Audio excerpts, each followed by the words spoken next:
Now, a major COVID vaccine trial was just halted over fears over potential adverse effects. But in a rally in North Carolina last night, you know who still says it's just around the corner. Take a look. Under Operation Warp Speed, we're producing a vaccine in record time. This is a vaccine that we're going to have very soon, very, very soon, by the end of the year, but much sooner than that, perhaps.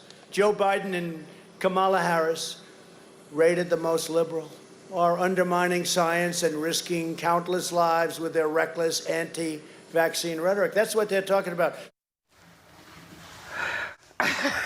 Well, I can just laugh when I hear him talk. You know, a joint statement from 9 pharmaceutical company CEOs said they will not seek approval until advanced clinical trials prove a vaccine is safe and effective. So, I mean, what is your take on all of this, Joy? Oh, by the way, you look very nice today, Whoopi. I just wanted to tell you that. There's a couple of things I want to say. Number one, when I see, you're welcome. When I see that that North Carolina thing that he just did, I was noticing that he missed an opportunity, a business opportunity. You know, he's such a businessman.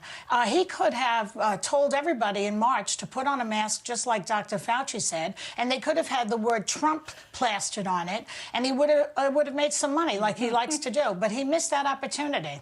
Okay, as far as the vaccine is concerned, I'd like to inform America, in case we don't know this, because I looked all this up for you.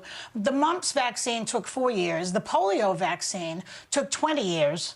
And the smallpox vaccine took a few centuries. It was developed initially in 1796, or they started to think about it, and it became useful in the 1950s. Okay? It is not a simple thing to do. He will push anything to get reelected. Don't fall for it. And by the way, I will take the vaccine after Ivanka takes it. Okay. Well, what about you, Sonny? You know, my concern, Whoopi, is with the FDA approval, because we know that the FDA is not an independent group. It's actually part of Health and Human Services, and that is part of the executive branch.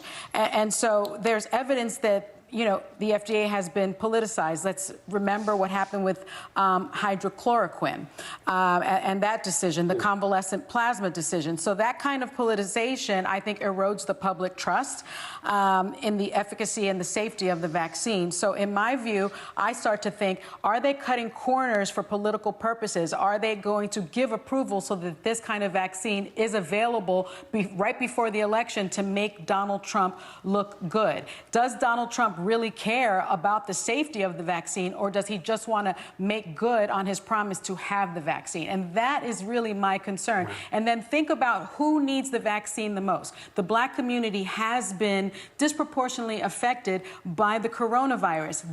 That community needs this vaccine.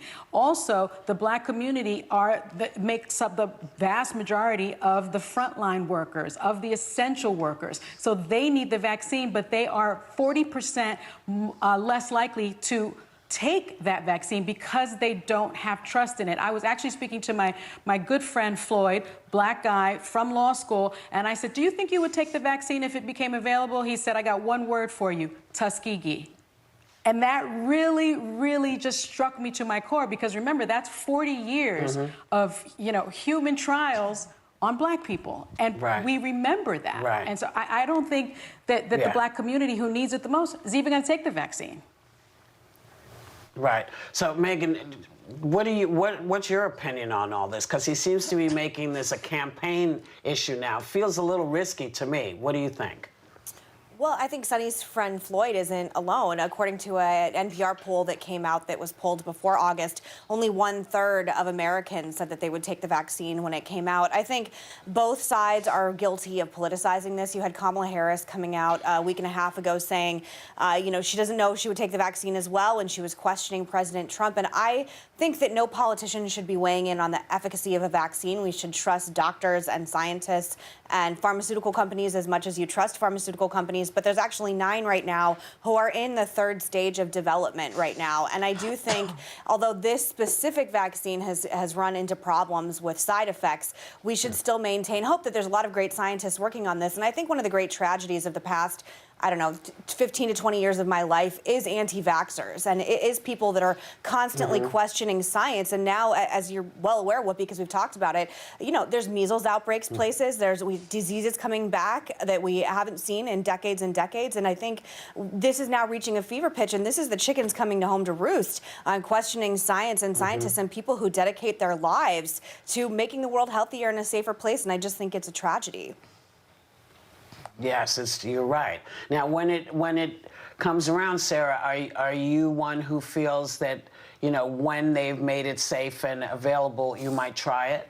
Yeah, when it's properly vetted and tested and it gets to breathe a minute. Again, after the election, the earliest I think I would look at something like this is 2021. But I think it's an important distinction to make between anti-vaxxers and people who won't take the vaccine yet.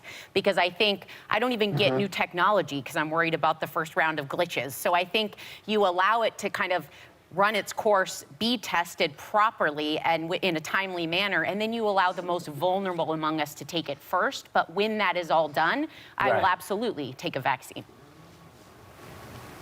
I think you're right. I think once they've tested it out, and certainly after he's given it to his family, then I'll see how I feel about giving it to mine.